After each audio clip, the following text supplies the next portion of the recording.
തീർച്ചയായും പ്രോസിക്യൂഷൻ മുന്നോട്ട് വെച്ചിട്ടുള്ള വാദങ്ങളൊക്കെയും തള്ളുകയാണ്. വാദങ്ങൾ തള്ളുന്നു എന്ന് പറയുമ്പോൾ ആ വാദങ്ങളൊന്നും സാധൂകരിക്കാൻ, ആ വാദങ്ങൾ ശരിവെക്കാൻ വേണ്ടിയിട്ടുള്ള തെളിവുകൾ ഹാജരാക്കാൻ പ്രോസിക്യൂഷന് കോടതിയിൽ ഹാജരാക്കാൻ സാധിച്ചില്ല എന്നുള്ളതാണ്. ജയിലിലെ ഫോൺ വിളിയിൽ ഉൾപ്പെടെ കോടതി സംശയം ഉന്നയിക്കുന്നു. അങ്ങനെയാണെങ്കിൽ ഒപ്പം തന്നെ ജിൻസൺ പ്രതിയാകേണ്ടതില്ലേ, സഹതടവുകാരനായിട്ടുള്ള ജിൻസൺ പ്രതിയാകേണ്ടതില്ലേ, എന്തുകൊണ്ട് അങ്ങനെ പ്രതിപട്ടികയിലേക്ക് ജിൻസന്റെ പേര് കൂട്ടിച്ചേർത്തില്ല എന്നുൾപ്പെടെയുള്ള ചോദ്യങ്ങളാണ് ഇപ്പോൾ കോടതിയുടെ ഭാഗത്ത് നിന്നുണ്ടാകുന്നത്. ദിലീപിന്റെ വാദങ്ങൾ ശരിവെക്കുന്ന തരത്തിലുള്ള വിധിന്യായമാണ് ഇപ്പോൾ കോടതിയുടെ ഭാഗത്ത് ഉണ്ടാകുന്നത്. ഗൂഢാലോചന തെളിയിക്കാനായില്ല എന്നുള്ള കാര്യം കോടതി ചൂണ്ടിക്കാണിക്കുന്നു. ഇതിൽ ഇപ്പോൾ ഈ ഒരു വിധി വന്നതിന് പിന്നാലെ എല്ലാവരും പ്രതികരിച്ചൊരു പ്രധാനപ്പെട്ട ഒരു കാര്യമുണ്ട്. ഇതല്ല നമ്മുടെ സമൂഹം പ്രതീക്ഷിച്ചത്, ഇതിങ്ങനെ അല്ല സമൂഹത്തിനൊരു സന്ദേശം നൽകേണ്ടത് എന്നുള്ള തരത്തിലുള്ള പ്രതികരണം അവൾക്കൊപ്പം എന്ന് പറയുന്നവരുടെ ഭാഗത്തു നിന്നൊക്കെ ഉണ്ടായിക്കൊണ്ടിരിക്കുന്നുണ്ട്. സ്വാഭാവികമായിട്ടും കോടതി എന്ന് പറഞ്ഞത് സമൂഹത്തിന്റെ ഇതനുസരിച്ച് വിധി പ്രസ്താവിക്കാനാകില്ലല്ലോ എന്ന തരത്തിലുള്ളൊരു പരാമർശം കോടതിയുടെ ഭാഗത്തു നിന്നും ഉണ്ടാവുകയും ചെയ്തിരുന്നു. സമൂഹം ആഗ്രഹിക്കുന്ന തരത്തിൽ, സമൂഹത്തിന് സന്ദേശം നൽകുന്ന തരത്തിലേക്ക് ഒരു വിധി പ്രസ്താവിക്കണമെങ്കിൽ ഈ കേസിൽ സർക്കാർ നിരന്തരം അവൾക്കൊപ്പം എന്ന് പറയുകയും ആ നിലപാടെടുക്കുകയും ഒക്കെ ചെയ്താണ്. അതിനൊക്കെ നമ്മൾ അംഗീകരിക്കുന്നു, സ്വാഗതം ചെയ്യുന്നു. പക്ഷേ ഇത്രയും ഒരു കേസിൽ, ഇങ്ങനൊരു കേസിൽ പോലും നമുക്ക് കൃത്യമായിട്ട് തെളിവുകൾ ഹാജരാക്കാൻ പറ്റുന്നില്ലെങ്കിൽ അത് വലിയ വീഴ്ചയാണ്, അതൊരു വലിയ പരാജയം കൂടിയാണ്. അതും ഇത്രയും വർഷക്കാലമായി നടന്നിട്ടുള്ള, വർഷം നീണ്ടുപോയിട്ടുള്ള കേസാണ്. അവിടെ ഇപ്പോഴും ഈ നിരാശാജനകമായിട്ടുള്ള വിധിയിലേക്ക് എത്തുമ്പോൾ അന്വേഷണത്തിലെ പാളിച്ചകൾ ഉൾപ്പെടെയാണ് കോടതി ചൂണ്ടിക്കാണിക്കുന്നതിനോട് മനസ്സിലാക്കേണ്ടത്. ഇതിൽ മറ്റൊരു കാര്യം കൂടി അക്ഷയ ഈ വിധിന്യായത്തിൽ പറയുന്നുണ്ട്. കൊട്ടേഷൻ നൽകിയത് ഒരു സ്ത്രീയാണ് എന്ന് പൾസർ സുനി പറയുന്നുണ്ട് എന്നതായിരുന്നു വാദം. എന്നാൽ ആ സ്ത്രീ ആരാണ് എന്നത് സംബന്ധിച്ച് പ്രോസിക്യൂഷന് ഉത്തരമില്ല എന്നതാണ് ഈ വിധിന്യായത്തിൽ കോടതി പറയുന്ന മറ്റൊരു കാര്യം. ഈ ഗോവയിൽ ആക്രമിക്കാൻ ശ്രമമുണ്ടായെന്ന വാദം, അത് സംബന്ധിച്ചും കൂടുതലായിട്ടുള്ള വിശദാംശങ്ങളിലേക്ക് അന്വേഷണ സംഘം കടക്കാത്തത് എന്താണ് എന്ന് ചോദിക്കുന്നുണ്ട്. അങ്ങനെയെങ്കിൽ നടി അത് സംബന്ധിച്ച് അതിജീവനയും കൂടുതൽ കാര്യങ്ങൾ ഒരു ഘട്ടത്തിലും മുന്നോട്ട് വെക്കുന്നില്ല.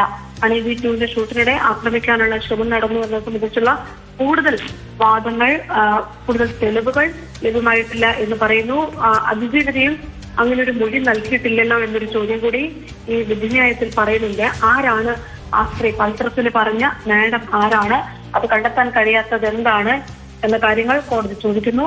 ദിലീപിന്റെ ഫോൺ എന്തുകൊണ്ട് കൂടുതൽ പരിശോധനയ്ക്ക് അയച്ചിട്ടില്ല എന്ന ചോദ്യം നേരത്തെ തന്നെ ചോദിച്ചിട്ടുണ്ട്.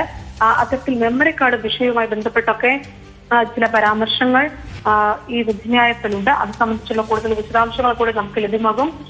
ഞാൻ ഒരു കാര്യം കൂടി ചോദിച്ചിട്ട്, അതായത് ഇവിടെ ഗൂഢാലോചനാവാദം തെളിഞ്ഞില്ല എന്ന് കോടതി പറയുന്നുണ്ട്.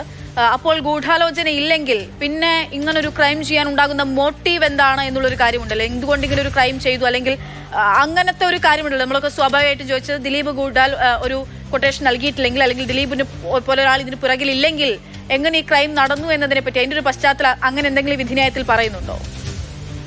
അതാണ് ഏറ്റവും പ്രധാനപ്പെട്ടതായി നമ്മൾ നോക്കിക്കൊണ്ടിരുന്നത്. അതുമായി ബന്ധപ്പെട്ട വിവരങ്ങൾ, എന്തെങ്കിലും പരാമർശങ്ങൾ വിധിന്യായത്തിലുണ്ടോ എന്നതായിരുന്നു നമ്മൾ നോക്കിക്കൊണ്ടിരുന്നത്. അത് സംബന്ധിച്ച് വിവരങ്ങൾ ലഭ്യമാകുമെന്ന് പ്രതീക്ഷിക്കുന്നു. കാരണം ഇത് ദിലീപിൽ ഗൂഢാലോചന കുറ്റം തെളിയിക്കാൻ കഴിഞ്ഞില്ലെങ്കിൽ ആരാണ് ഇതിന്റെ ഒരു മാസ്റ്റർ ബ്രെയിൻ, അത് ആരാണ്? അത് സംബന്ധിച്ച് കോടതിയുടെ ഒരു നിരീക്ഷണം എന്താണ്?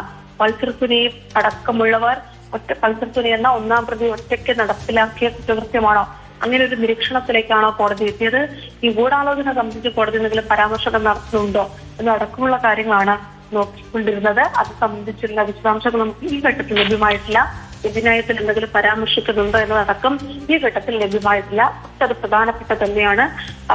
കഴിഞ്ഞ ദിവസം പലരും മുന്നോട്ട് വെച്ച ചോദ്യങ്ങളിലൊന്നു കൂടിയാണ്. എന്തായാലും ഇവിടെ ഗൂഢാലോചന കുറ്റം തെളിയിക്കാതിരിക്കാൻ കോടതി വിധിന്യായത്തിൽ പറയുന്നത് നേരിട്ടുള്ള തെളിവുകൾ ഹാജരാക്കാൻ അന്വേഷണ സംഘത്തിന് കഴിഞ്ഞിട്ടില്ല.